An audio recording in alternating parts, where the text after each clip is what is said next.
Look, Donald Trump has revealed his plans to designate the Muslim Brotherhood as a foreign terrorist organisation. The White House said in a statement that President Trump is confronting the Muslim Brotherhood's transnational network, which fuels terrorism and destabilisation campaigns against US interests and allies in the Middle East.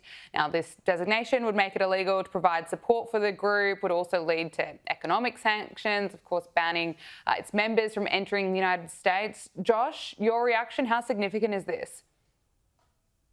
Well, it's very good, and it's something that many of us have been calling for a very, very long time. I've been calling to designate the Muslim Brotherhood as a terrorist organization for probably a decade. I mean, the UAE has done it, Saudi Arabia has done it. There are any number of non-Islamist Arab countries that have done it, so it makes no sense whatsoever as to why the United States would be taking a friendlier attitude towards the Muslim Brotherhood, or frankly, towards the Muslim Brotherhood's American offshoot, which is CARE, the Council on American Islamic Relations, which actually was declared itself a terrorist organization by the UAE back in 2014.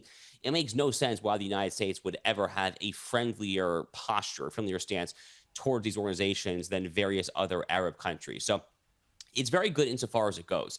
The only problem is that it does not go far enough. So what they basically did, Gabriella, the way that the Muslim Brotherhood operates is it essentially operates as a franchise network where you have various offshoots in certain jurisdictions that then get the Muslim Brotherhood franchise. So for instance, Hamas is probably the most well-known Muslim Brotherhood offshoot for the Palestinian Arabs. So what the executive order does is it singles out a handful of Muslim Brotherhood chapters, namely Lebanon, Egypt, and Jordan, and says that these are indeed foreign terrorist organizations. Again, that should have happened a long time ago, but it's very good. I mean, certainly better late than never. But in order to really have true teeth here, you're going to have to go after the Brotherhood where they are financially and ideologically sponsored. And that means really two countries above all. It means Turkey and it means Qatar.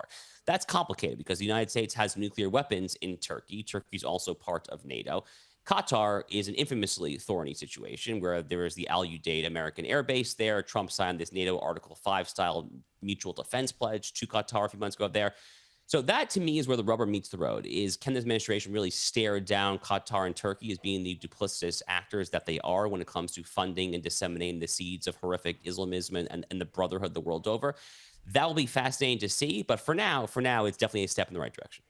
And just finally, there's been a breakthrough in the war between Russia and Ukraine. This week, Trump directed Special Envoy Steve Witkoff to travel to Moscow for talks with Putin on the emerging agreement to end the war in Ukraine. And Trump seems pretty optimistic. He posted that over the past week, my team has tremendous prospects with respect to ending the war between Russia and Ukraine. And he said that the original 28-point peace plan, which was drafted by the US, has been fine-tuned with additional input from both sides. And there are only a few remaining points of disagreement. I look forward to hopefully meeting with President Zelensky and President Putin soon, but only when the deal to end this war is final or in its final stages. Look, he certainly deserves credit as a peacemaker around the world, doesn't he, Josh? Oh yeah, for sure. Look, I mean, this has been the most difficult deal for him to reach. I mean, he's reached any number of other peace deals, certainly since he took over back in January, whether it is Thailand and Cambodia or Armenia and Azerbaijan, the Congo and Rwanda, India and Pakistan, two nuclear powers there, the Iran-Israel war back in June.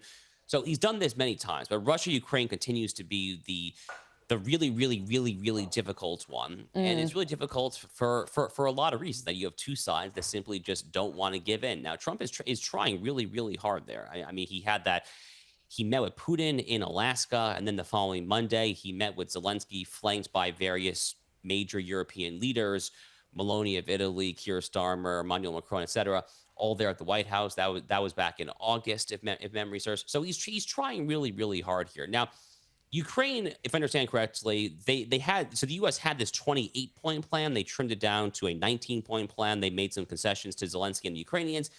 The Ukrainians have tentatively accepted this. What I am seeing, Gabriella, and I think the New York Post actually reported this, is that Russia is set to reject this current iteration of the deal. So we will see. That's not confirmed yet, but what I've heard and what the New York Post is reporting is that Putin is set to reject this current iteration of the deals. We might just get back to where we started. And that's unfortunate because this war has gone on for way too long. This February, God forbid, if the war is still going on, it will be 4 years since Putin invaded the Donbass and Crimea back in February of 2022.